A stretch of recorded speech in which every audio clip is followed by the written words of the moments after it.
Yeah, just thanks for joining us. My name's Aubrey. I'm the product marketing manager at Hubstaff, and I'm going to be just keeping things running today. I've got Jean and Jeff here. They're both product managers at Hubstaff, and we're really lucky to have them. They have a ton of knowledge.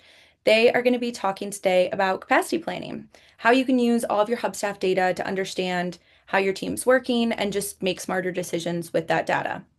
So if you're tracking your time in Hubstaff, you have so much data that, you're collecting and that you have access to.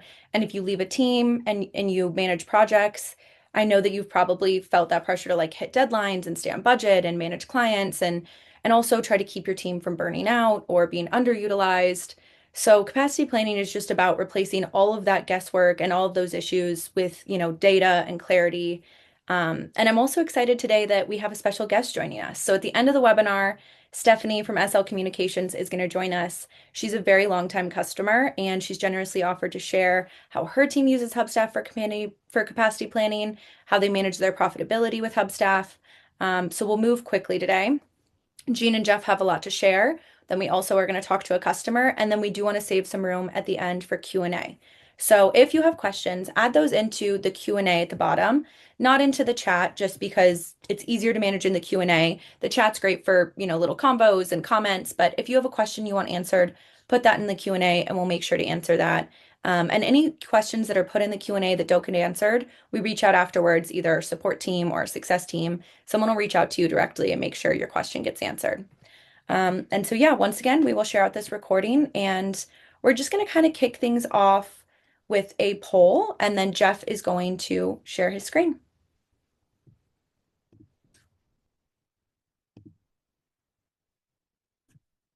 Go ahead, Jeff.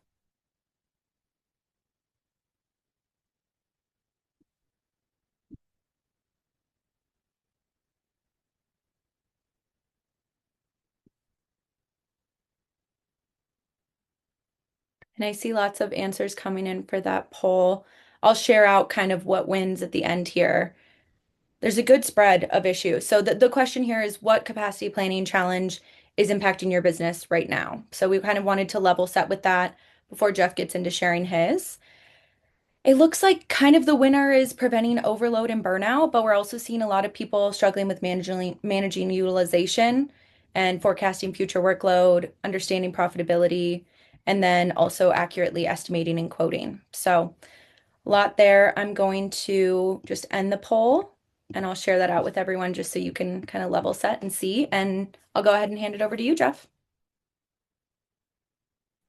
Awesome. Thanks so much, Aubrey. Nice to meet everybody. My name's Jeff, based out of Toronto, Canada, and I'm a member of the product team. So excited to share some of the product with you today. What we're going to go over today are some powerful features within Hubstaff that can help empower your business to make profitable decisions when it comes to project management and capacity planning. So everything we go over today will be at a high level. I set up a little demo for us to go over a bit of a case study. If at any time there's questions or you want to dive deeper, our team is more than happy to follow up and help get you set up or help clarify certain workflows or functionalities that we may go over at a much higher level today. So please reach out. We're happy to support. To give a frame of reference, let me introduce you to my fictional agency that we'll be using today. Beacon Creative is a 22-person full-service digital agency serving B2B clients across brand strategy, web, and content services. So just a bit of level setting, a lot of agencies grow quickly. So this agency grew from 12 to 22 people over the last 18 months. And we recently added 3 new retainer clients in the last couple of quarters. So revenue's going up, but margins don't quite feel like it. So we'll go over and explore how some of the data that we captured today can help showcase what's actually happening behind the scenes. One of our goals as well is we onboarded 2 new clients starting in March, but we don't have reliable data on how those teams or on how our team is spending their time. We also suspect that 1 or 2 of our existing client engagements are being overserved, but we can't really prove it without diving into the data. And one senior strategist of ours always talks about being slammed and overworked, but no one really knows what she's actually working on. So we can explore some of those topics in my example today. I guess before we talk about capacity, the most important thing for us to understand as a group here is how work is actually structured in Hubstaff, because this is the foundation that everything else is built on. So every hour that your team is tracking within Hubstaff can be attributed to a specific person, a specific task, specific project, and those all relate to any client engagement you have. So as you can see on my screen here, I have a list of active projects. Some of them are related to the same client, for example, Lumen Retail. Others are across separate service categories. What's nice about Hubstaff is it's flexible and you can break this down however you like to suit your needs, and then report on them to gain insights. You might also see a couple icons to the right. Some might be familiar, like ClickUp. Others might be a little bit different, like our Hubstaff tasks. What's great about Hubstaff is we're also flexible in where you manage your project, whether that's in our full suite solution Hubstaff tasks or an integration such as ClickUp, Asana, Jira. We support that all and bring in those tasks so that you can track the time and analyze within whatever environment you're most comfortable with. Now, let's take a look at how to actually protect your margin once work is running. So in this case, we put together some work. On this screen, we can see that there's a number of different team members staffed to different projects. And we've already gone and set up project budgets. So what's really nice and easy here is we're nearing the end of the month. We can take a look at how our projects are progressing relative to their retainers.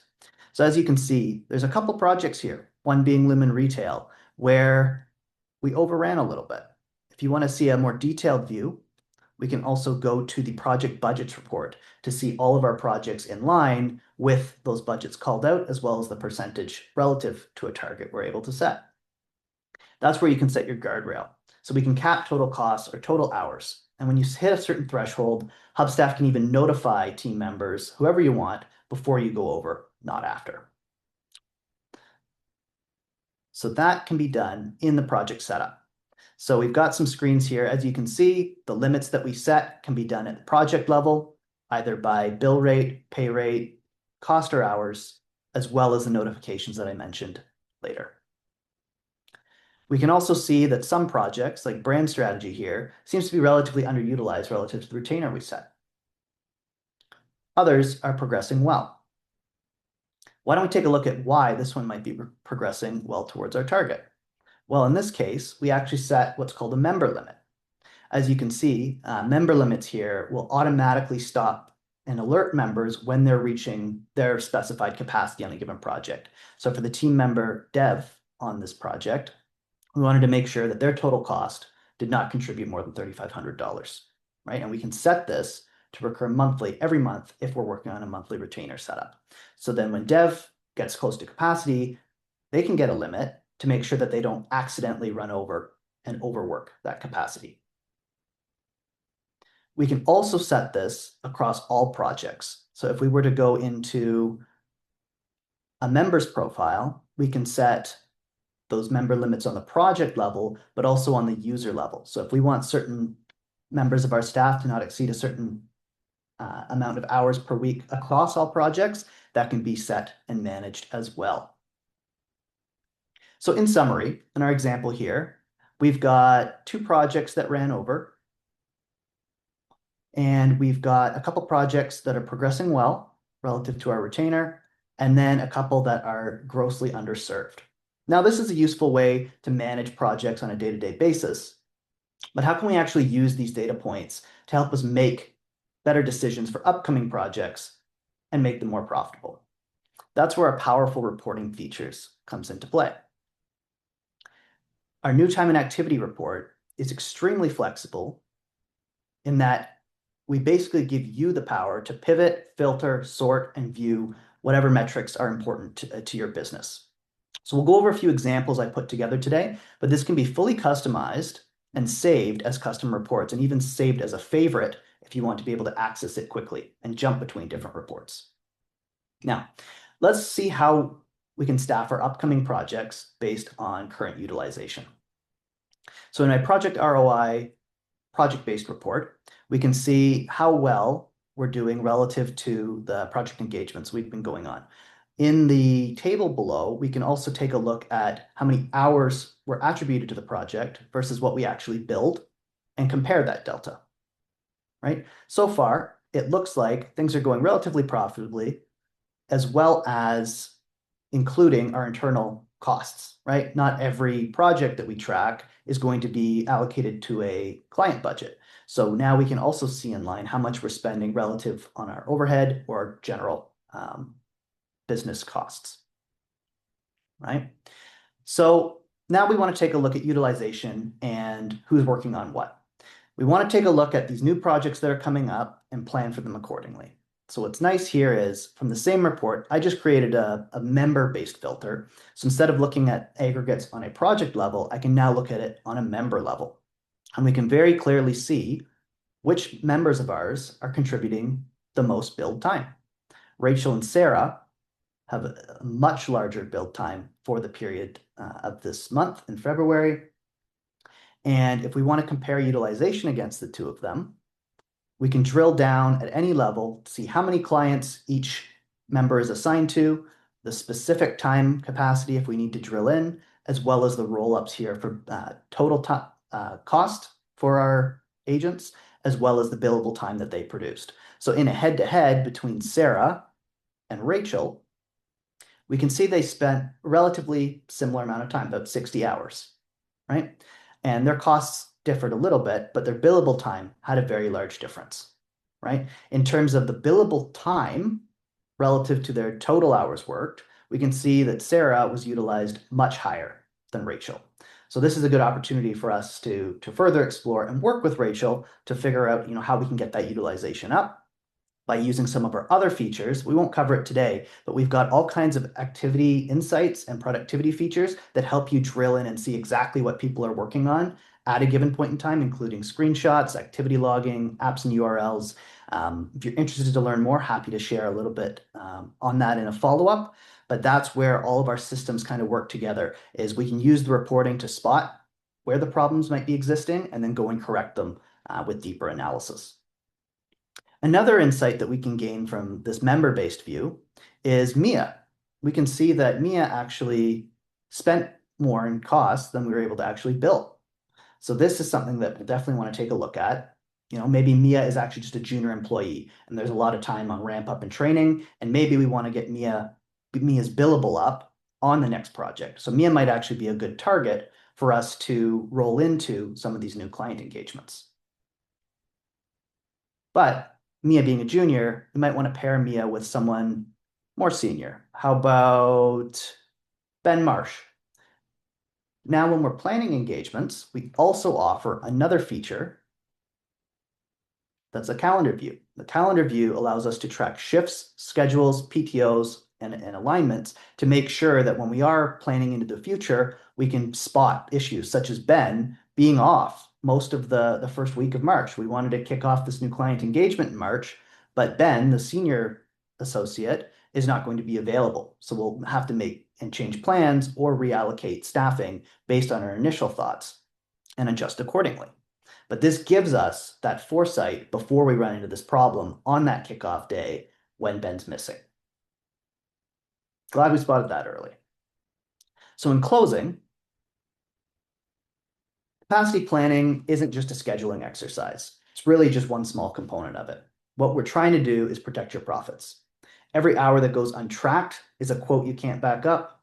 Every budget that goes unwatched is a client relationship at risk. And every overworked senior or underutilized team member is an invisible cost eating your margin. So what we aim to do is we don't want to just tell you where the time went. We want to tell you whether it was worth it or not. And that's the difference between what we believe an agency that grows and an agency that profits. Over to you, Aubrey. I'm going to send out a couple of polls. I'm curious how you guys are currently doing your capacity planning. Is that happening inside of Hubstaff? Is it happening in spreadsheets? Just let us know in there. That'll kind of help us, level set again. And I'll share out the poll results at the end.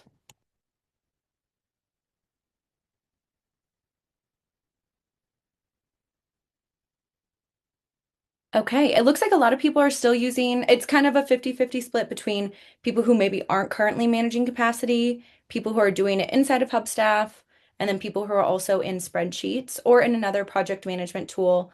That's something we're also curious about. We have a lot of PM tool integration, so that's something that, we'll ask about next. We're curious which ones you're using, how you integrate with them. All right, I'm going to end this poll and I'll share out the results. And we have one more poll here about the ecosystem. So, one thing, maybe Jeff or Jean, you can talk really quick about how we set up our PM integrations. So, we don't necessarily have to go through it, but I'm curious, how many people are already integrated with either Hubstaff Tasks or Asana. You can add it in the chat. Have you already integrated with Hubstaff? Are you using it to manage your capacity planning? I think that's kind of the key here to planning your capacity is having your tasks and your projects all set up either in Hubstaff Tasks, which comes with our tool, or a lot of people do it through an external service like Jira or ClickUp or Monday. But just managing those tasks so that you know how much capacity you have left. Yeah, this is a very interesting topic. So it's very common for our customers to actually already be doing project management before they reach Hubstaff, right? So they already have their ticketing tool like Jira, or they already have their project management using Asana or ClickUp or Trello. And then they come to Hubstaff, they need the monitoring tools, they need the activity tracking. And they're like, okay, so do I need to start over? Is there like a way for me to just not lose all the progress that I had? And the answer is you don't need to start over. We do offer integrations with the more common project management tools. So Jira, ClickUp, Trello, Asana, all those you can link up to Hubstaff. And what that does is we sync the tasks and the projects from the project management tool to Hubstaff so you can see them on our end and allow the members to actually track time towards those. Once they do, and this is a setting, you don't necessarily need to do that, you can set up for the time to be actually synced back. So if you have a task in Trello and you want to see in the card how much time was tracked to it, or in Jira, for example, you can see the time that we send back. So you can keep track on both ends. And that expedites everything in terms of hey, I have a big new project. I need to set up several new members and I want them tracking as soon as possible. You set up in Jira, we sync the information from Jira, allow the project to be shown in the apps, and the members can start tracking time. Yeah, it looks like a lot of people, ClickUp's probably the most popular one there. A lot of people are using Notion as well, but we have a good amount of people using Hubstaff tasks too. So I'm glad to see that. Asana, Jira, kind of all the basic. If you have any other ones you're using, especially if we don't integrate with it, drop it in the chat. We'd definitely be curious. But yeah, like Jean said, we do cover the majority of the tools that people use with our integrations. So, Yeah, right. one side note on that end, if there's nothing set up on your end, if you don't have any project management tool, and you're just starting out and you want to start out with Hubstaff, we do have the project management tools on our platform. So it's also an option. You don't necessarily need, oh, I need an extra tool, increasing my tool stack. You don't need it. We do offer it out of the box on our end, but just in case you're already using another, you can leverage the integration. Cool. And I shared this out with everyone so you can kind of see the results there and start talking to Stephanie quick. So I'm going to bring Stephanie in. All right. Welcome, Stephanie. Hello, nice to meet you. I'm here, Stephanie Lombardo from SL Communications, directly from Panama. Yeah, awesome. Thanks for joining us, Stephanie. You've been with Hubstaff for a long time. I think it's been 10 years. So you have a ton of knowledge. But first, do you want to tell us a little bit about SL Communications? What do you guys do? Where are you located? Yes, SL Communication is a PR and strategic communications agency based in Panama. We work with regional clients and international clients across different industries. Um, we are also open to partnering with other agencies, especially those who are looking to expand into Spanish-speaking markets. And we often support companies that want to grow their presence in Latin America, especially in Panama, Central America, and the Caribbean, or better connect with Hispanic audiences. Yeah, awesome. And I know we have a lot of agencies, probably joining us today. So yeah, feel free to reach out to Stephanie. Um, and then Stephanie, just getting into Hubstaff and how you use it. The first thing I want to ask is how important is it to you to track your team's time? Yes, tracking time is essential for us. Time is our main resource, and it directly impacts our profitability. So if we don't measure time accurately, we can't manage performance or the margins effectively. So for us, time is our main resource. So it's a very helpful tool for us. Yeah, definitely. Time, when you have clients and you have people who are working for those clients, time is your most valuable resource. So, and that is, how you manage your profitability. So, I'm curious, before Hubstaff, how were you managing capacity, especially across, client engagement? Yes, before Hubstaff, tracking time was mostly manual, and often it was left until the end of the month, and that made it totally inaccurate and reactive also. So we were probably losing around 8 hours per week, just managing spreadsheets and the corrections, and asking the team how they were utilizing the time during that amount of time.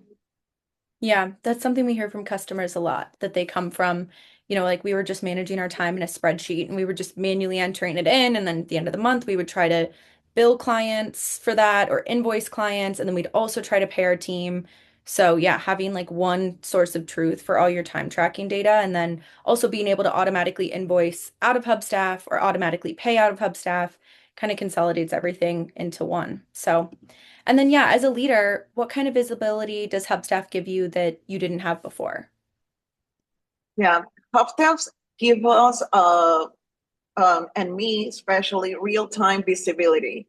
I can see how time is being invested across projects and team members. So that allows me to make decisions based on data and not assumptions. So for me and for the team, that's essential. That gives us transparency across what we are doing. Yeah, and that's really the key to capacity planning, right? Is like not using guesswork and assumptions to manage your team and manage your workloads. It's using real data. And then I think that's how you stay profitable. It's how you keep everything, keep people not under or overutilized. So preventing burnout, all of that is, kind of needs to be done with real time data. So how do you use Hubstaff to understand workload and capacity across your team? Well, we use Hubstaff to see who is at capacity and who might be underutilized. This helps us to protect profitability and maintain balance in the team. So healthy teams produce sustainable growth. So capacity planning is both financial and cultural essential for us. Yep, we hear that a lot. The more that we talk to different agencies and, staffing companies, we find that everyone uses capacity planning just slightly different because everyone has a different workflow. Maybe you bill clients quarterly and not monthly. So I'm always interested to see how people use it differently. One thing I'm curious too is how does Hubstaff help you make staffing decisions? Oh, yes. We analyze patterns of under and overutilization. If the team is consistently at full capacity across accounts, that's a clear signal that we need to hire somebody. So the decision becomes strategic and not emotional because we use the data just to make decisions. Yep, that makes sense. And just one last question, just like reflecting on your experience, what's been the most important and significant impact of using Hubstaff on your business over the last, 10 years? The most significant impact has been the clarity, operating with clarity and transparency across the projects. It has brought us a structure to our growth during these past 12 years. And we now operate with more control, better margins, and more sustainable planning. So that's the most significant impact on our business. Awesome. Yeah, that's great, Stephanie. Thank you for joining us and thanks for sharing how you use Hubstaff. Thanks to you for the Yeah, invitation. yeah, of course. I think hopefully this has been helpful to everyone else. And Stephanie, I'll move you back into the audience and we'll go over some questions. Sure. So thanks again for joining. Bye. Thank you. And I think for everyone else, we're curious, do you have any questions? Is there anything you haven't answered? We've had a couple of questions in the Q&A, and then some people have just direct chatted them to us so we can go over those. But as we're kind of answering those questions, if things are coming up for you, feel free to answer or put them in the Q&A and we'll try to get to them. Jean, do we have a couple of questions to kind of cover quick? Yeah, we do. So one interesting question was about billable time, right? And the question was around, hey, if it's possible for me to track billable time in different options, because I have some members that track time towards a project that sometimes it's billable and sometimes that they track towards that same project, those hours won't be billed. And the answer is we do have that option. So we have the billable setting can be set on the project level. And what that means is you set up a project and that project is billable. So every time tracked towards it will be counted as billable. But you can edit the time entry itself to change if it was billable, but it was a mistake or it changed throughout the period that you're billing your client. You can edit that time to be that specific time entry to be unbillable or the other way around. So the answer is yes, you can set up different billable options in the project level or for specific time entries. So that was a pretty interesting one. There was another. Let's see if I can demonstrate this very quickly. The question was about how can you filter that to understand, hey, I have some billable time, I have some that is not billable. How can I double check if my setup is correct? And one way you could do that, and this is something that we can try to showcase very quickly, is if you go to the project if you go to the reports page, and in the reports page, you generate the new time and activity report. Inside the time and activity report, you can add more columns. So in this specific example, which was about billable time, what you can do is you can go to the menu that adds more columns, add one of the columns that you're looking for. In this case was billable time. It could be billed amount as well. It's accomplishes very similar goals. Add billable time, and that allows you to set up custom filters like this. So in the custom filters, you can select specific metrics. And in this case, it was billable time. And you can say, okay, I'm generating this report and I want to make sure this report is actually to see from all the time that I have, that my team has tracked from all the projects, which ones had billed amounts, so that I can start understanding which ones I'm not billing as well, right? So you could do either or. You could do, for example, greater than an hour, so you can know, okay, so these projects are all projects that have any number of hours that were billed. So I can know, okay, for these projects, for accounting, for proposal, from follow-up calls, they all have billable time, right? So I can make sure that this report tells me these are all getting billed. And if you do the other way around, it's the same process, same steps, but instead of bigger, you could do less than. You can find out, okay, these other projects, I don't have any billing any bidding set up to them. I think I did something wrong. But yeah, the idea is to use the report to actually filter out the information that you want and make sure you're displaying them correctly so you can find out, is my setup correct or not? And if it's not, then you can go to the project management page and actually fix the billing details that you had problems before. Yeah, and that's our new time and activity report too. So that's live as of just a month or so ago. So I hope everyone has been using that and has been liking it. Drop in the chat too if you've used it yet, or if you're still, we do still have our legacy. We'll keep that live for a while. I think, some people have been using legacy for a long time. So trying to get everyone moved over to the new report. And like our team is taking a lot of feedback on if there's anything you want changed about the new time and activity report, let us know. There's still plenty of time to implement those changes and make sure that it works really well for you before we officially retire the legacy report. So I think that's mostly it for the Q&A. We have a couple of new features we want to share with you, and I'll share my screen and kind of promo those for everyone. You can keep asking questions in the Q&A, especially if you're curious, about the features that we're sharing. Okay, so these are new features. These are locked in. They're definitely going to be happening. Work is underway scheduled, but the timing and details may evolve as we go. So the first one is remote versus in office. I can talk about this one a little bit. I think the plan for this will live inside of your Insights add-on. So if you are someone that has Insights, this will be inside of Insights and it'll show you how your team is performing while they're at home and then while they're working in the office. And the idea is to kind of give you an idea of productivity across hybrid schedules. So if your team is working 2 days a week in office, 3 days a week at home, how does their productivity change? One thing that, is always important to think about is Fridays are less productive for almost everyone. So if your team's working from home on Fridays and productivity dips, then, there's a lot of interpretation to this.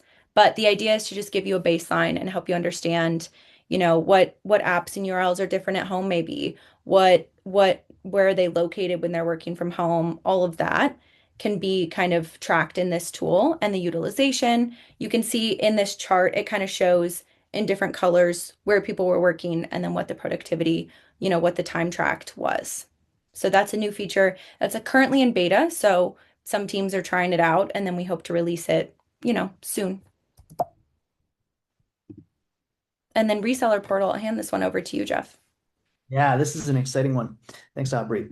So over the last few months, we've had a lot of demand from our clients because we have such a good customer base within the service industry. They want to roll out Hubstaff as champions to, as part of their main service line or to some of their clients that need support from a time tracking and productivity perspective. So we've started to put together like a formal partnerships program as well as functionality in the app for what we're calling the reseller portal. And this is a good way to get more of an admin view if you're managing multiple organizations for either yourself or for multiple clients, all from one view. So this is a brand new feature. We'll be rolling it out shortly. If you're interested, please reach out. We're looking to expand the program. And if you are interested to either monetize Hubstaff or get third-party stakeholders more involved with the Hubstaff interface or manage multiple environments at scale, this is exactly what we're building out. We'd love to hear from you. So our partnerships lead, Tyler, is available to be contacted if you're interested in the program. And as we roll this out, I'm sure there'll be more opportunities in app to take a look at the new functionality that's coming. Yeah, and then we also just wanted to promo, we've been doing these webinars for a while now.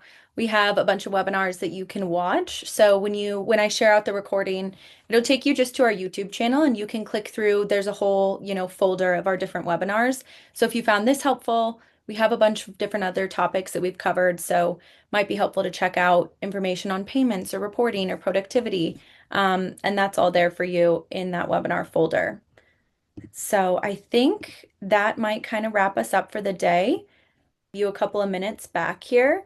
So thank you so much for joining us. I will be sharing out this recording after the meeting. And if we didn't get to any of the questions in the chat or the Q&A, we'll reach out to you directly as well to make sure that that gets answered. So we really appreciate you joining us. Thanks, guys.